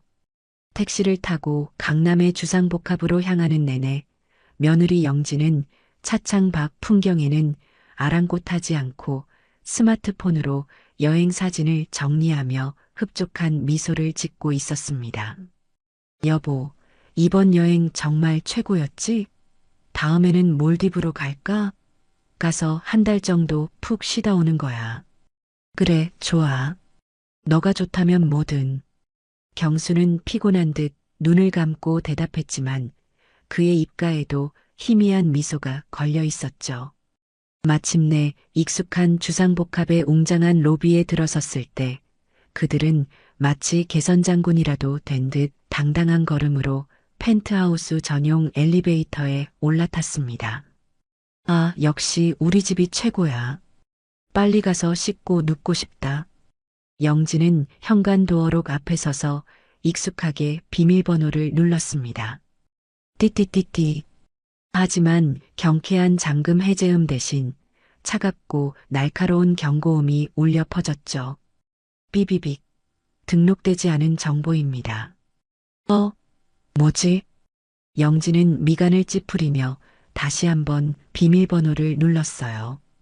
결과는 마찬가지였습니다. 옆에 서 있던 경수가 짜증 섞인 목소리로 말했죠. 너가 또 비밀번호 바꿨어? 바꾸고 나한테 말 안 해준 거 아니야? 내가 왜 바꿔? 당신이 바꾼 거 아니고. 하여튼 중요한 건 맨날 까먹는다니까. 두 사람은 서로에게 책임을 떠넘기며 몇 번이고 다시 비밀번호를 눌러보았지만 도어록은 묵묵부답이었습니다. 한 달간의 여행으로 쌓인 피로와 짜증이 한꺼번에 몰려왔죠. 결국 영지는 참지 못하고 인터폰을 통해 관리사무소를 호출했습니다. 여기 펜트하우스인데요. 지금 도어록이 작동을 안 해요. 와서 좀 확인해 주세요. 잠시 후 관리사무소 직원의 목소리가 스피커를 통해 흘러나왔습니다. 하지만 그 내용은 그들의 예상을 완전히 벗어나는 것이었죠. 네, 펜트하우스 말씀이십니까? 혹시 성함이 어떻게 되시는지요? 우리 몰라요? 최경수, 이영지요. 여기 사는 사람이잖아요. 영지의 신경질적인 대답에 직원은 잠시 무언가를 확인하는 듯 침묵하더니 이내 아주 조심스러운 목소리로 말했습니다. 저 고객님, 저희 전산 기록상으로는 펜트하우스 현재 거주자는 최경수, 이영지님이 아니신데요. 어제부로 김선우님 가족분들이 새로 이사를 오신 걸로 되어 있습니다만. 네, 지금 뭐라고요? 장난해요? 우리가 주인인데 무슨 새로운 주인이 이사를 와요. 영지의 고함에 직원은 더욱 난처한 목소리로 대답했습니다. 그게 저희도 한 달 전쯤 집주인 되시는 정연자 사모님께 직접 연락을 받았습니다. 집이 매매되었으니 새로운 집주인분들의 이사를 잘 도와달라고요. 자세한 사항은 집주인분께 직접 문의해 보시는 게 좋을 것 같습니다. 정연자. 제 이름이 언급되자 두 사람은 순간 얼어붙은 듯 아무 말도 하지 못했습니다. 상황 파악이 되지 않는 듯 서로의 얼굴만 멍하니 쳐다보았죠. 잠시 후 정신을 차린 경수가 주머니에서 허둥지둥 스마트폰을 꺼내 제게 전화를 걸었습니다. 그의 목소리는 분노와 당혹감으로 심하게 떨리고 있었죠. 여보세요. 엄마, 이게 지금 어떻게 된 일이야? 누가 우리 집을 팔아? 엄마가 판 거야? 수화기 너머로 들려오는 아들의 다급한 고함에 저는 아주 차분하고 나지막한 목소리로 대답해 주었습니다. 아들아, 말을 바로 해야지. 우리 집이 아니라 내 집이었단다. 제 대답에 경수는 순간 말을 잃었습니다. 그 짧은 침묵 속에서 그는 무언가 거대한 것이 잘못되었다는 것을 직감했겠죠. 그 순간 며느리 영지가 경수의 손에서 전화기를 거칠게 빼앗아 들고 제게 악을 쓰기 시작했습니다. 어머니, 지금 저희한테 말 한마디 없이 집을 팔아버리셨다는 거예요? 어떻게 저희한테 이러실 수가 있어요? 이건 명백한 사기예요. 당장 이 계약 무르지 않으시면 제가 어머니를 고소해버릴 거예요. 아세요? 영지의 비명에 가까운 목소리를 들으며 저는 조용히 찻잔을 내려놓았습니다. 그리고 평생 단 한 번도 며느리에게 보여준 적 없는 차갑고 단단한 목소리로 말했죠. 영지야, 너가 법을 잘 모르는구나. 집주인이 자기 소유의 집을 파는 건 세상에서 가장 합법적인 재산권 행사란다. 그리고 사기는 너희가 내게 친 게 사기 아닐까? 아비의 기일은 잊은 채 홍콩에서 밀월 여행을 즐기고 효도 여행을 보내주겠다며 받아간 돈으로 너희 둘만의 크루즈 여행을 즐긴 건 뭐라고 설명해야 할까? 수화기 너머로 영지의 거친 숨소리가 들려왔습니다. 제가 모든 것을 알고 있다는 사실에 그녀는 엄청난 충격을 받은 듯 했죠. 저는 말을 이었습니다. 아, 너희들의 그 소중한 짐들은 걱정하지 말거라. 내가 경기도 외곽에 있는 창고에 안전하게 보관해 두었단다. 주소는 문자로 보내주마. 한 달 안에 찾아가지 않으면 모두 폐기 처분될 테니 그리 알 거라. 아, 그리고 다음 달 창고 임대료부터는 너희가 직접 내야 할 게다. 저는 제 할 말만 마치고 영지의 대답을 들을 필요도 없다는 듯이 전화를 끊어버렸습니다. 화려한 펜트하우스의 복도, 그 차가운 대리석 바닥 위에 아들과 며느리는 산더미 같은 짐과 함께 망연자실한 표정으로 서 있었겠죠. 그들이 그토록 자랑스러워하던 성은 한 달간의 꿈 같은 여행에서 돌아온 그들을 기다려주지 않았습니다. 그것은 처음부터 그들의 것이 아니었으니까요. 길고 길었던 연극이 마침내 막을 내리는 순간이었습니다. 수화기를 내려놓은 제 손에는 조금의 떨림도 없었습니다. 거실은 늘 그렇듯 고요했고 창밖으로는 평화로운 저녁 풍경이 펼쳐지고 있었죠. 하지만 저는 알 수 있었어요. 지금 이 순간 제 평화와는 정반대의 거대한 폭풍이 제 저택을 향해 맹렬하게 돌진하고 있다는 것을요. 그들은 분명히 이곳으로 쳐들어올 겁니다. 이성을 잃고 분노에 가득 차서 자신들이 저지른 잘못은 까맣게 잊은 채 오직 빼앗긴 재산에 대한 집착만으로 말이죠. 저는 집사에게 전화를 걸어 제가 가장 아끼는 보이차를 정갈하게 준비해달라고 부탁했습니다. 곧 찾아올 시끄러운 손님들을 맞이하려면 먼저 제 마음부터 차분하게 다스릴 필요가 있었으니까요. 예상대로 1시간이 채 지나지 않아 제 집의 고요함은 무참히 깨졌습니다. 현관의 인터폰이 부서져라 울려댔고 문을 열어주지 않자 육중한 대문을 주먹으로 쾅쾅 두드리는 소리가 집 전체를 울렸죠. 그 소리에는 어떤 예의나 존중도 담겨 있지 않았습니다. 오직 자신들의 분노를 배설하려는 듯한 폭력적이고 원초적인 소음일 뿐이었죠. 저는 집사에게 문을 열어주라고 지시했습니다. 그리고 저는 거실 소파에 깊숙이 몸을 묻고 김이 모락모락 피어오르는 찻잔을 조용히 들어 올렸습니다. 어머니, 현관문이 열리자마자 경수가 핏발이 선 눈으로 소리를 지르며 거실로 뛰어들어왔습니다. 그의 뒤를 따라 들어온 영지의 몰골은 더 가관이었죠. 완벽하게 세팅되어 있던 머리는 마구 헝클어져 있었고 눈물과 분노로 얼룩진 얼굴은 악귀처럼 형형하게 빛나고 있었습니다. 그들은 마치 전쟁터에서 방금 돌아온 패잔병들 같았어요. 엄마, 이게 대체 무슨 짓이야?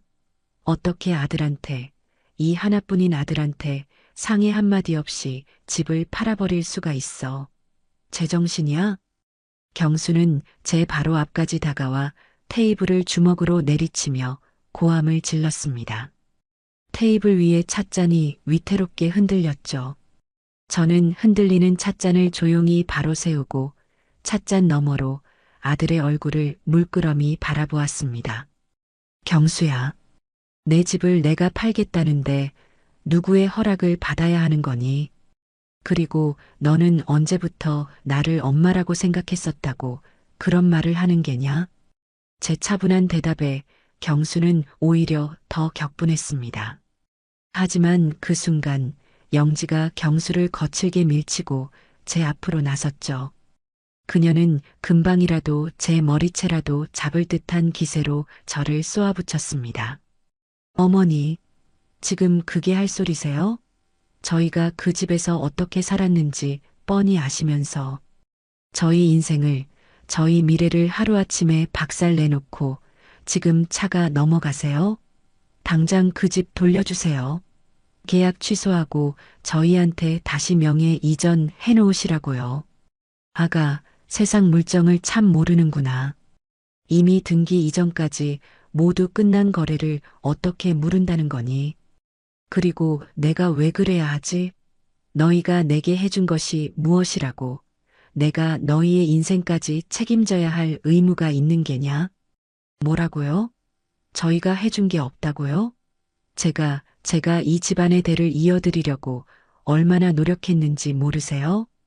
어머니 손주 안겨드리려고 제 몸 상해가면서 병원 다니고 약 먹고 그런데 어머니는 그런 제 노력을 전부 물거품으로 만드셨어요. 이 모든 게 어머니의 그 이기적인 결정 때문이라고요. 영지는 자신의 배를 감싸쥐며 절규했습니다. 마치 뱃속에 그토록 원하던 아이라도 들어있는 것처럼요. 참으로 가증스러운 연기였죠. 저는 찻잔을 내려놓고 그녀의 눈을 똑바로 마주보며 말했습니다. 네, 손주. 영지야, 너는 아직도 내가 그런 거짓말에 속을 거라고 생각하는구나. 너희가 내 돈으로 유럽을 떠돌며 향락을 즐기는 동안 단 한 번이라도 너희의 입에서 아이라는 말이 나온 적이 있었니? 너희가 진정으로 원했던 건 아이가 아니라 아이를 핑계로 내게서 뜯어낼 돈과 집뿐이었잖니. 내가 틀렸느냐? 제 말에 영지의 얼굴이 하얗게 질렸습니다. 제가 자신들의 SNS까지 모두 확인했다는 사실을 깨달은 것이겠죠. 그녀가 잠시 할 말을 잃고 주춤하는 사이 상황이 불리하게 돌아간다고 판단한 경수가 갑자기 제 앞에 털썩 무릎을 꿇었습니다. 어머니, 제가 다 잘못했습니다. 제가 정신이 나갔었어요. 영지가 하자는 대로 끌려다닌 제가 못난 놈입니다. 제발 한 번만 용서해 주세요. 네, 어머니, 저 이대로 길바닥에 나앉으면 정말 죽어요. 아버지께서 하늘에서 보고 계십니다. 어떻게 아들이 이 지경이 되도록 내버려 두실 수 있으세요? 아들은 제 바짓가랑이라도 붙잡을 듯 애원하며 눈물을 흘렸습니다. 하지만 그 눈물에서는 단 한 방울의 진심도 느껴지지 않았죠. 오직 잃어버린 50억짜리 펜트하우스에 대한 미련과 집착만이 끈적하게 묻어나오고 있었습니다. 영지도 경수의 의도를 재빨리 파악하고는 언제 악을 썼냐는 듯이 경수의 옆에 따라 무릎을 꿇고 흐느끼기 시작했어요. 어머니, 저희가 정말 죽을 죄를 지었어요. 철이 없어서 세상 물정을 몰라서 그랬어요. 제발 저희에게 다시 한번 기회를 주세요. 어머니 말씀대로라면 뭐든지 다 할게요. 앞으로 정말 어머니 그림자도 안 밟고 시키는 대로 효도만 하면서 살게요. 제발요, 어머니. 두 사람은 제 발치에 엎드려 통곡하기 시작했습니다. 참으로 볼만한 광경이었죠. 불과 몇 분 전까지만 해도 저를 잡아먹을 듯이 달려들던 그들이 이제는 세상에서 가장 불쌍하고 가련한 피해자가 되어 용서를 구하고 있었습니다. 하지만 그들의 굽은 등과 떨리는 어깨에서는 반성의 기미가 아니라 어떻게든 상황을 되돌려 보려는 교활한 계산만이 엿보일 뿐이었어요. 저는 그들의 가증스러운 연극을 조용히 지켜보다가 나지막이 입을 열었습니다. 일어나거라. 너희들의 그 값싼 동정심 유발은 이제 내게는 조금도 통하지 않는단다. 제 차가운 목소리에 두 사람의 울음소리가 순간 멎었어요. 그들은 고개를 들어 저를 바라보았죠. 그들의 눈에는 당혹감과 함께 마지막 동아줄마저 끊어졌다는 절망감이 떠오르고 있었습니다. 내가 너희에게 50억짜리 집을 사주었을 때 나는 너희에게 단순히 집이라는 건물을 준 것이 아니었다. 나는 너희에게 가족이 될 수 있는 마지막 기회를 준 것이었어. 서로를 아끼고 보듬어주고 어른을 공경하며 진짜 가족으로 거듭날 수 있는 마지막 기회. 하지만 너희는 그 기회를 너희들 발로 쫓아버렸지. 너희는 그 집을 가족의 보금자리로 만든 것이 아니라 너희의 허영과 탐욕을 채우는 유흥의 장소로 만들었다. 너희는 내게서 받은 신뢰를, 돈으로 바꿀 수 없는 그 소중한 가치를 고작 명품 가방 몇 개와 하룻밤의 파티를 위해 쓰레기통에 내던져 버린 거야. 저는 자리에서 일어나 창가로 걸어갔습니다. 아름답게 가꿔진 정원을 바라보며 저는 그들에게 마지막 판결을 내렸죠. 너희가 그토록 궁금해하는 그 집값 50억 원은 이제 더 이상 내 돈이 아니란다. 나는 그 돈 전액을 너희 할아버지이자 내 남편인 최준석 회장의 이름으로 새로 설립한 재단에 기부했다. 네, 제 재단이요? 경수가 믿을 수 없다는 듯 되물었어요. 그의 목소리는 물에 젖은 솜처럼 힘없이 갈라져 나왔죠. 그래, 재단이다. 최준석 희망재단. 너희 할아버지가 평생을 바쳐 이룩한 부가 더 이상 너희처럼 가치 없는 것들을 위해 낭비되는 것을 막기 위해서다. 그 돈은 이제부터 가정 형편이 어렵지만 꿈을 향해 성실하게 나아가는 젊은 청년들을 돕는 데 쓰일 게다. 적어도 그 아이들은 너희처럼 자신들에게 주어진 기회를 배신하지는 않겠지. 제 말을 듣고 있는 아들 내외의 얼굴은 이제 하얗다 못해 잿빛으로 변해 있었습니다. 50억이라는 돈이 자신들이 다시 손에 넣을 수 있는 마지막 희망이 이제는 영원히 다른 세상의 이야기가 되어버렸다는 사실을 깨달은 것이겠죠. 저는 그들에게 다가가 차갑게 식어버린 진실의 마지막 조각을 던져주었습니다. 그리고 너희들의 그 화려했던 짐들. 경기도 외곽의 창고에 보관 중이라고 했지? 주소는 이미 문자로 보내두었다. 정확히 한 달의 시간을 주마. 그 안에 너희들 손으로 직접 모든 짐을 찾아가거라. 만약 한 달이 지나도 찾아가지 않는다면 그 안에 든 것이 다이아몬드든 명품 가방이든 나는 모두 폐기물로 처리해버릴 생각이다. 아, 그리고 명심하거라. 다음 달부터 발생하는 창고 임대료는 온전히 너희들의 몫이라는 것을. 제 말이 끝나자 영진은 그 자리에 실신하듯 쓰러졌고 경수는 넋이 나간 사람처럼 허공을 응시하며 주저앉았습니다. 그들의 무너진 성은 이제 제가 되어 바람에 흩날리고 있었죠. 저는 더 이상 그들을 돌아보지 않았습니다. 제 인생에서 가장 길고도 지독했던 악연의 마지막 페이지를 제 손으로 직접 찢어버린 순간이었습니다. 제 집에서 쫓겨난 아들 내외에게 현실은 그들이 상상했던 것보다 훨씬 더 가혹하고 냉정했습니다. 그들은 자신들이 여전히 상류층의 언저리에라도 속해 있다는 마지막 착각에 빠져 있었죠. 가장 먼저 한 일은 자신들의 재산 목록 1호였던 경수의 고급 스포츠카를 파는 것이었습니다. 당장 머무를 곳을 구하고 창고에 쌓인 짐을 옮길 자금을 마련하기 위해서였죠. 그들은 당연히 자신들이 샀던 가격의 절반 이상은 받을 수 있을 것이라 믿었습니다. 하지만 중고차 매매 상사의 딜러는 차를 훑어보더니 코웃음을 치며 터무니없는 가격을 제시했어요. 손님, 이 차 연식 변경 모델이 곧 출시돼서 가격이 많이 떨어졌어요.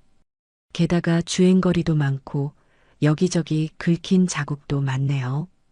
관리 상태가 영 엉망이라 이 가격 이상은 힘듭니다.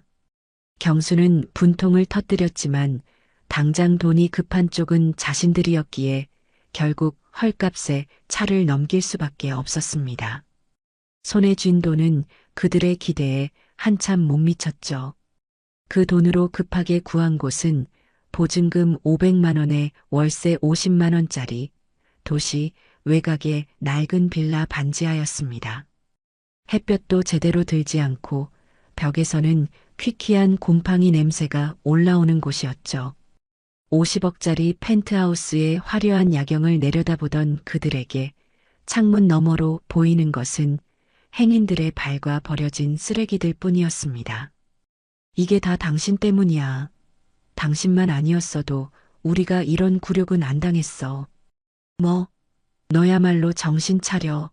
너가 어머니한테 그따위로 말하지만 않았어도 이렇게까지 되지는 않았을걸. 좁고 어두운 방 안에서 두 사람은 서로에게 책임을 떠넘기며 짐승처럼 으르렁거렸습니다. 하지만 그들의 싸움은 공허한 메아리가 되어 눅눅한 벽지에 스며들 뿐이었죠. 가장 큰 문제는 지금부터였습니다. 유럽 여행에서 흥청망청 긁어댔던 신용카드 값과 스포츠카에 남은 할부금, 그리고 각종 대출금 고지서가 붉은색 경고 도장을 찍은 채 날아들기 시작했죠. 그 금액은 그들이 감당할 수 있는 수준을 아득히 뛰어넘고 있었습니다. 영지는 마지막 자존심을 걸고 자신의 가장 소중한 보물이었던 명품 가방과 시계들을 처분하기로 결심했어요. 그녀는 얼굴을 가리기 위해 커다란 선글라스를 끼고 강남의 한 중고 명품 매장을 찾았습니다. 예전 같았으면 거들떠보지도 않았을 곳이었죠. 매장 직원은 그녀가 내놓은 물건들을 능숙한 손길로 살펴보더니 무미건조한 목소리로 가격을 매겼습니다. 손님, 이 가방은 시즌이 한참 지난 모델이라 가격이 많이 떨어졌고요. 이건 보증서가 없어서 저희가 매입하기가 좀 그렇네요. 저 시계는 여기에 긁힌 자국이 너무 깊어서. 영지는 자신이 애지중지하며 모셔두었던 보물들이 한낱 중고품으로 취급받으며 값이 매겨지는 것을 참을 수 없었습니다. 아니, 이게 어떤 건데? 내가 이걸 얼마 주고 산 줄 알아요? 이건 한정판이라서 지금은 돈 주고도 못 구하는 거라고요. 그녀가 소리쳤지만 직원은 눈 하나 깜짝하지 않았죠. 손님, 저희는 시세대로 가격을 쳐드릴 뿐입니다. 파시기 싫으시면 그냥 가져가셔도 됩니다. 결국 영지는 울며 겨자 먹기로 자신이 샀던 가격의 10분의 1도 안 되는 헐값에 가방과 시계들을 넘겨야만 했습니다. 그 돈으로는 당장 날아온 카드값의 이자를 막기에도 턱없이 부족했죠. 재정적인 파탄은 곧 사회적인 고립으로 이어졌습니다. 영지는 지푸라기라도 잡는 심정으로 평소 함께 어울리던 친구들에게 전화를 걸어 돈을 빌려달라고 부탁했어요. 하지만 그녀의 예상과는 달리 친구들의 반응은 얼음장처럼 차가웠습니다. 어머, 영지야. 나도 요즘 남편 사업이 어려워서 힘들어. 정말 미안. 우리 지금 발리에 와 있는데 어떡하지? 한국 돌아가려면 아직 멀었는데. 영지야, 너희 어머님이 그렇게 부자신데 왜 우리한테 돈을 빌려? 혹시 무슨 일 있어? 그녀의 불행을 가십거리 삼아 떠보는 친구도 있었죠. 몇 번의 통화 끝에 영지는 깨달았습니다. 그들은 자신의 친구가 아니라 자신의 돈과 배경의 친구였다는 사실을요. 자신이 모든 것을 잃어버린 순간 그들은 미련 없이 등을 돌려버렸습니다. 그녀의 화려했던 SNS는 그날 이후로 단 하나의 게시물도 올라오지 않았어요. 한때는 선망과 질투의 대상이었던 그 공간은 이제 그녀에게 잊고 싶은 과거의 무덤이자 지울 수 없는 치욕의 증거가 되어버렸죠. 결국 그들에게 남은 선택지는 파산 신청뿐이었습니다. 법원에서 모든 재산을 처분하고 채무를 면책받는 절차를 밟으며 그들은 사회적으로 사망 선고를 받은 것이나 다름없게 되었죠. 이제 그 어떤 금융 거래도 할 수 없었고 그들의 이름 앞에는 신용불량자라는 붉은 주홍 글씨가 새겨졌습니다. 그 무렵 제가 알려준 한 달의 기한이 거의 다 되어가고 있었어요. 아들 내외는 결국 창고에 쌓인 짐을 처분하기 위해 중고 가구 전문업자를 불렀습니다. 업자는 창고를 가득 메운 짐들을 훑어보더니 혀를 차며 말했죠. 아이고, 이걸 다 언제 정리한대. 요즘 이런 부피 큰 가구들은 돈 주고도 안 가져가요. 우리가 고물값 쳐서 몽땅 가져가 줄 테니 그냥 그렇게 처리하는 게 어때요? 오히려 우리가 인건비 안 받는 걸 고맙게 생각해야 할 판인데. 며느리 영지가 이탈리아에서 직접 공수해 왔다며 자랑하던 최고급 소파도 경수가 자신의 서재를 꾸미겠다며 수입했던 고가의 원목 책상도 그 업자의 눈에는 그저 처치곤란한 대형 폐기물일 뿐이었습니다. 결국 그들의 허영과 욕망이 담긴 수많은 짐들은 트럭 한 대 값도 안 되는 헐값에 몽땅 팔려나갔습니다. 모든 것이 사라진 텅 빈 창고에서 아들 내외는 망연자실한 표정으로 서 있었어요. 그제야 그들은 깨달았겠죠. 자신들이 그토록 집착했던 모든 것들이 사실은 아무런 실체도 없는 신기루에 불과했다는 것을요. 반지하의 차가운 방으로 돌아온 두 사람은 아무 말 없이 서로를 마주 보았습니다. 그들의 눈에는 더 이상 분노나 원망 같은 격렬한 감정조차 남아있지 않았죠. 오직 텅 비어버린 공허함과 앞으로 어떻게 살아가야 할지에 대한 막막한 두려움만이 짙게 깔려 있었습니다. 그들이 스스로의 힘으로 쌓아 올린 것이 아무것도 없었기에 그들의 몰락은 너무나도 빠르고 철저했습니다. 아들 내외가 현실의 무게에 짓눌려 허우적거리는 동안 제 삶은 새로운 활기로 가득 차기 시작했습니다. 저는 약속대로 남편의 이름을 딴 최준석 희망재단의 문을 열었죠. 재단의 개소식은 화려하지 않았습니다. 대신 남편의 오랜 친구들과 회사의 전직 임원들, 그리고 재단의 첫 번째 장학생으로 선발된 젊은 청년들이 자리를 채웠죠. 저는 단상에 올라 떨리는 목소리로 준비한 연설문을 읽어내려갔습니다. 제 남편 고 최준석 회장은 늘 말했습니다. 기업의 이유는 반드시 사회로 환원되어야 하며 특히 미래를 이끌어갈 젊은이들에게 투자하는 것만큼 가치 있는 일은 없다고요. 오늘 저는 그분의 유지를 받들어 이 자리에 섰습니다. 이 재단은 단순히 돈을 나누어 주는 곳이 아닙니다. 꿈을 향한 열정은 가득하지만 현실의 벽 앞에서 좌절하고 있는 청년들에게 할 수 있다는 용기와 희망을 선물하는 곳이 될 것입니다. 제 연설이 끝나자 뜨거운 박수갈채가 쏟아졌습니다. 저는 그 순간 제 인생의 이막이 비로소 시작되었음을 느꼈죠.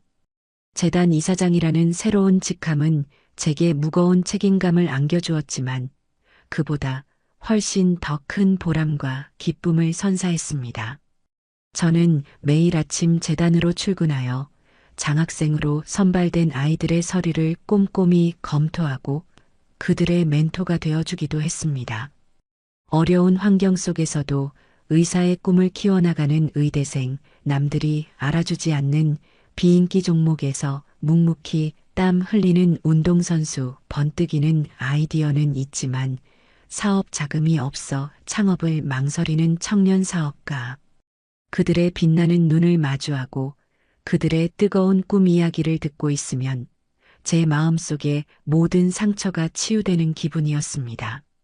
저는 그들에게서 제 아들에게서는 결코 느껴보지 못했던 건강한 열정과 순수한 감사를 느꼈죠. 그 아이들이야말로 남편이 남긴 유산을 이어갈 진정한 자식들이라는 생각이 들었습니다. 시간은 평화롭게 흘러갔고 계절이 두어 번 바뀌었을 무렵이었어요. 어느 늦은 오후 재단 사무실에서 서류를 보고 있던 제게 비서가 조심스럽게 다가와 말했죠. 이사장님, 밖에 아드님께서 찾아오셨습니다. 저는 잠시 펜을 멈추었습니다. 그동안 단 한 번도 연락을 해오지 않았던 아들이었죠. 무슨 일일까? 저는 잠시 생각에 잠겼다가 이내 고개를 끄덕였습니다. 들여보내세요. 잠시 후 사무실 문이 열리고 경수가 안으로 들어섰습니다. 제 앞에 선 아들의 모습은 제가 기억하던 것과는 너무나도 달랐죠. 값비싼 명품 옷 대신 낡고 빛바랜 면바지에 티셔츠 차림이었고 한눈에 보기에도 몹시 수척해진 얼굴에는 깊은 그늘이 드리워져 있었습니다. 예전에 오만하고 자신감 넘치던 모습은 온데간데 없고 세상의 모든 풍파를 다 겪은 사람처럼 지치고 초라해 보였어요. 어머니, 아들은 제 앞에 서서 한참 동안 아무 말도 하지 못하고 입술만 달싹였습니다. 저는 아무런 재촉도 하지 않고 그저 묵묵히 아들을 바라봐 주었죠. 마침내 경수는 결심한 듯 고개를 숙이며 힘겹게 입을 열었습니다. 어머니, 제가 모든 걸 잘못 생각하고 살았습니다. 저는 제가 가진 모든 것들이 당연히 제 것인 줄 알았습니다. 하지만 그 모든 것이 아버지와 어머니의 피와 땀이었다는 것을, 모든 것을 잃고 나서야 너무 늦게 깨달았습니다. 정말 죄송합니다. 아들의 목소리는 작게 떨리고 있었어요. 고개를 숙인 그의 어깨가 미세하게 들썩이는 것을 보니 이번만큼은 거짓이 아닌 진심 어린 사과라는 것을 알 수 있었습니다. 그동안 수없이 많은 원망과 자기 연민의 시간을 보낸 끝에 비로소 자신의 잘못을 인정하게 된 것이겠죠. 저는 자리에서 일어나 아들에게 다가갔습니다. 배고프지? 저녁이나 먹으러 가자. 제 말에 아들은 놀란 듯 고개를 들었어요. 그의 눈에는 눈물이 그렁그렁 맺혀 있었죠. 저는 아들을 데리고 재단 근처의 작은 백반집으로 향했습니다. 화려한 레스토랑이 아닌 따뜻한 밥과 소박한 반찬들이 나오는 제가 평소 즐겨 찾던 곳이었죠. 우리는 마주 앉아 아무 말 없이 식사만 했습니다. 아들은 마치 며칠을 굶은 사람처럼 허겁지겁 밥을 입으로 밀어 넣었죠. 그 모습을 보니 마음 한구석이 시큰하게 아려왔습니다. 식사를 마치고 식당을 나서는 길 아들이 제게 조심스럽게 물었습니다. 어머니, 저 이제 어떻게 살아야 할까요? 저는 걸음을 멈추고 아들을 돌아보며 말했습니다. 그건 내가 정해주는 것이 아니란다, 아들아. 이제부터의 너의 인생은 온전히 너 스스로 만들어가야 하는 거야. 더 이상 내가 너에게 어떤 경제적인 지원을 해주는 일은 없을 게다. 하지만 너가 정말 땀 흘려 일하고 스스로의 힘으로 일어서려 노력한다면 그때는 나도 너를 아들로서 다시 보게 될지도 모르지. 그날 이후로 저는 아들 내외의 삶에 더 이상 관여하지 않았습니다. 풍문으로 들려오는 소식에 의하면 며느리 영지는 작은 가게에서 판매원으로 일하고 있고 아들 경수는 막노동을 하며 하루하루를 힘겹게 살아가고 있다고 했죠. 그들이 다시 예전처럼 서로를 원망하며 살지 아니면 이 시련을 계기로 새로운 사람으로 거듭날지는 오직 그들의 선택에 달려 있을 겁니다. 저는 이제 제 삶에 온전히 만족합니다. 재단의 아이들과 함께 웃고 함께 고민하며 보내는 하루하루가 제게는 더 없는 행복이죠. 저는 가끔 남편의 사진을 보며 조용히 속삭입니다. 여보, 당신이 남겨주신 소중한 유산, 제가 잘 지켜냈지요? 그리고 이제는 더 큰 희망으로 키워나가고 있답니다. 제 인생의 폭풍우는 이제 완전히 지나갔습니다. 제 앞에는 재단의 아이들이 만들어갈 빛나는 미래와 함께 그 어느 때보다 평온하고 따뜻한 노년의 햇살만이 가득할 뿐입니다. 뿐입니다. 뿐입니다. 뿐입니다. 뿐입니다. 뿐입니다. 뿐입니다. 뿐입니다.